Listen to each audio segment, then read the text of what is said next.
اعوذ باللہ من الشیطان الرجیم بسم اللہ الرحمن الرحیم وَإِذَا مَرِضْتُ فَهُوَ يَشْفِينِ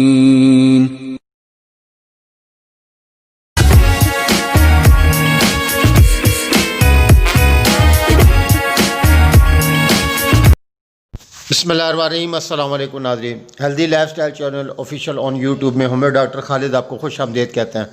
امید کرتا آپ اللہ کے فضل و کرم سے خیر عافیت سے ہوں گے۔ اللہ پاک آپ پہ اپنا رحمت نازل فرمائے اور آپ کو اپنے حفظ و امان میں رکھے، آمین ثم آمین آمین یا رب العالمین۔ نئے ویورز کو خوش آمدید۔ ان تمام احباب کا شکریہ جنہوں نے ویڈیو کو لائک کیا، کمنٹس کے سجیشن دی۔ آج ان کی بدولت ایک اچھی ویڈیو بنا رہا ہوں۔ چینل کو لائک کریں، سبسکرائب کریں، بیل نوٹیفیکیشن کو دبا دیں، کمنٹس کریں اور سجیشن دیں تاکہ ویڈیو اور اچھی ہو جائے۔ آج جس موضوع پہ ہم بات کریں گے یہ ہے لیننگ لیبارٹری کا L number 18 drops. Leaning laboratory نے ایل 18 ڈراپس پٹھوں کا درد، اعصابی درد کے لیے زبردست دوائی بنائی ہے۔ ایل 18 ہمہ اقسام کے ایسے درد کا شافی علاج ہے جن کا تعلق پٹھوں یا اعصاب سے ہو۔ اس کے احاطے علاج میں پٹھوں یا اعصاب کا درد، جسے عام طور پر اعصابی درد کہا جاتا ہے، گردن اور کندھوں کے پٹھوں کا درد، ریڑھ اور پیٹھ کے پٹھوں کا درد، دونوں ہاتھوں کے پٹھوں کا درد، کمر، ران اور ٹانگوں کے پٹھوں کا درد، ایڑی کا درد، ارک النساء یا لنگڑی کا درد، چہرے اور سر کا اعصابی درد شامل ہے۔ ایل 18 سینے کے پٹھوں کے درد کے لیے بھی بہت مفید ہے۔ اس کے علاوہ چلنے سے اگر کو بائیں ہاتھ اور جسم کے بائیں طرف کے پٹھوں میں درد ہو تو اس دعا کو فوراً استعمال کرنا چاہیے۔ ایل 18 ایک عرصے کی تحقیق کے بعد تیار کی گئی ہے اور برسوں سے دنیا بھر میں اس کا استعمال جاری ہے، اور اس دوران اس کی افادیت ناقابل فراموش اور لاسانی پائی گئی ہے۔ ہومیوپیتھک طریقہ علاج میں اعصابی درد کے لیے اس قدر وسیع تر علامات رکھنے والی دوا شاید ہی کوئی اور میسر ہو۔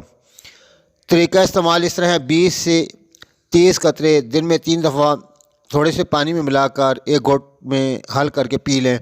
بچوں کے لیے 10 قطرے ایک گھونٹ نیم گرم پانی میں ڈال کر پی لیں۔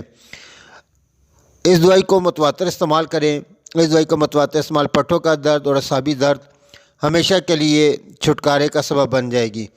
دوائی کو 3 سے 6 مہینے تک متواتر استعمال کریں تاکہ دوائی اپنا بھرپور فنکشن ادا کرے اور آپ کو اس اعصابی درد سے نجات مل سکے۔ اب آ جاتے ہیں اس کے پرہیز کی سائڈ۔ دہی اور دیگر ٹھنڈی تاثیر والی اور کھٹی اشیاء سے پرہیز لازمی ہے۔ نوٹ: درد کی شدت کی صورت میں متاثرہ حصے کو گرم رکھا جائے۔ اگر آپ پرہیز کریں گے تو دوائی تیزی کے ساتھ کام کرے گی اور رزلٹ بہت اچھا دے گی۔ اگر آپ پرہیزی کر دیں گے تو دوائی اس طریقے سے کام نہیں کر پائے گی اور درد کا بجائے اس کے کہ آرام آنے کے درد میں شدت پیدا ہو جائے گی۔ اس لیے آپ سے گزارش ہے دوائی کے ساتھ پرہیز لازمی کریں اور دوائی کو کچھ عرصے تک متواتر رہیں۔ امید کرتا ہوں آپ کو میری کاوش پسند آئی ہوگی۔ ویڈیو کو لائک کریں، کمنٹس کریں، سجیشن دیں، اور مزید معلومات اور رہنمائی کے لیے دیکھتے رہیں healthy life style channel official on YouTube. نئے ویڈیو کے ساتھ پھر آپ کی خدمت میں حاضر ہوں گا۔ جب تک اپنے عزیز و اقارب کا خیال رکھیں۔ اللہ حافظ۔ السلام علیکم ورحمۃ اللہ وبرکاتہ۔